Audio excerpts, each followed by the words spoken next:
Hello everybody, this is Dr. Goka Kumar.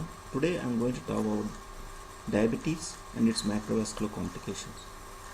First of all, what is diabetes?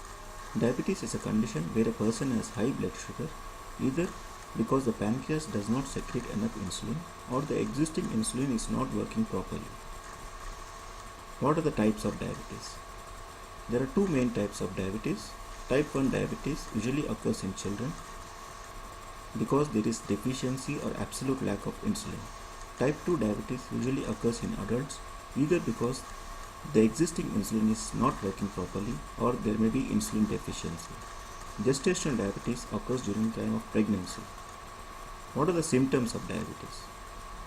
Diabetes is a silent killer.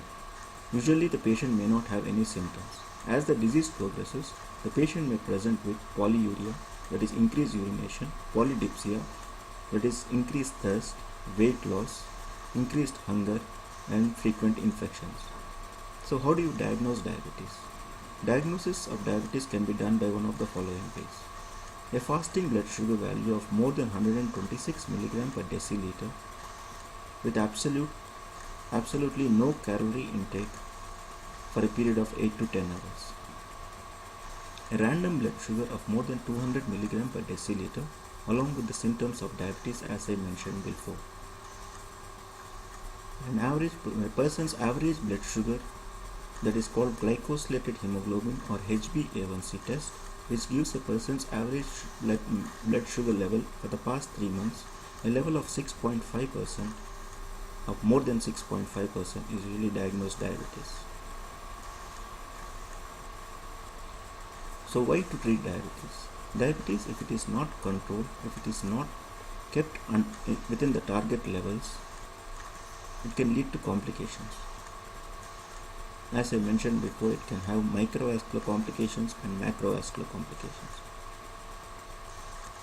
So how do you prevent the complications? Diabetes complications can be prevented by keeping the blood sugar under tight control by setting the target values. Initially, the patient should be assessed along with the symptoms of diabetes.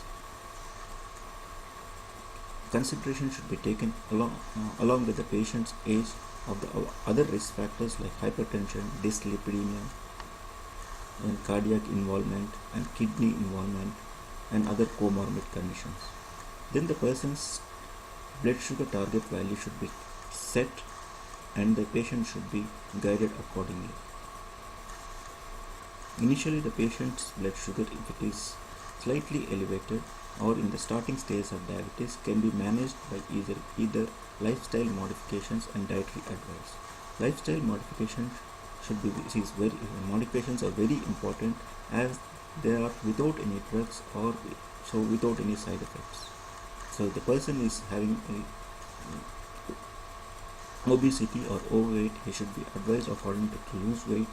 If he is smoking, he should quit smoking. If he is having associated risk factors like hypertension and dyslipidemia, increased cholesterol, he should go for the tight control of these values. So what is the evidence of this? The research done by larger groups like ACCORD, VADT, UKPDS show that we should keep the blood sugar under the target values to prevent these macrovascular complications. So the blood sugar level should be set according to the patient's age and the comorbid conditions as I mentioned before. So how to set this?